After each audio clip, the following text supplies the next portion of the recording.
후쿠시마 오염수 시찰단을 파견하기로 했던 날짜가 이제 닷새 앞으로 다가왔지만 아직 세부 일정에 합의하지 못하고 있습니다. 정부는 오늘 외교 경로를 통해 협의를 이어가겠다고 밝혔지만 시찰 일정이 예정보다 늦어질 가능성도 있는 거로 전해졌습니다. 취재기자 연결해 알아보겠습니다. 신현준 기자. 네, 신현준입니다. 네, 어제 실무 협의가 있었는데 특별한 성과가 없었던 겁니까? 네, 어제 오후 2시 30분에 시작된 한일 간 2차 실무회의는 저녁 7시쯤 끝났습니다. 비공개 화상회의로 진행했는데 시찰 항목과 범위, 구체적 일정에 대해 논의했지만 이번에도 결론을 내리지 못했습니다. 외교부 당국자는 양측이 협의사항에 대해 각자 검토해 오늘부터 다시 외교 경로를 통해 소통해 나갈 예정이라고 밝혔습니다. 다만 추가적인 회의는 더 하지 않기로 했습니다. 앞서 양측은 지난 12일 1차 협의에서 시찰단 조사 기간을 나흘로 늘리고 파견 규모는 20명 정도로 조율을 마쳤는데요.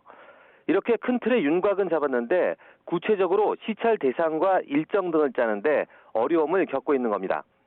외교부 당국자는 1차에 이어 2차 회의에서도 일본 측이 적극적으로 돕고 있다며 지금은 합의나 협의라기보다는 시찰 계획을 짜는 문제라고 말했습니다.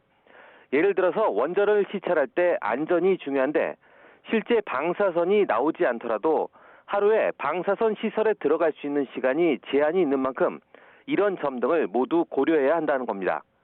또 일본이 후쿠시마 원전을 해체하는 작업 중에 있기 때문에 가동하는 시설이 있고 그렇지 않은 시설이 있어서 이로 인해 볼 수 있는 대상이 제한되기도 한다고 설명했습니다.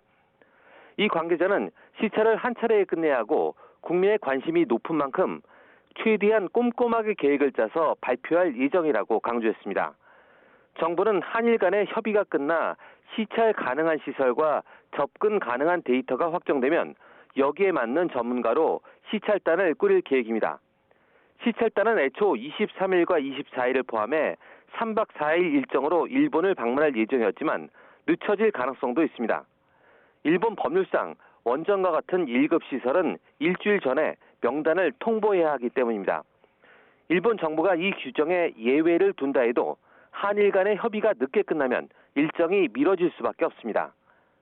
기시다 후미오 총리가 이번 달 시찰을 약속한 만큼 이르면 다음 주부터 늦어도 이달 중에는 시찰이 이뤄질 것으로 전망됩니다.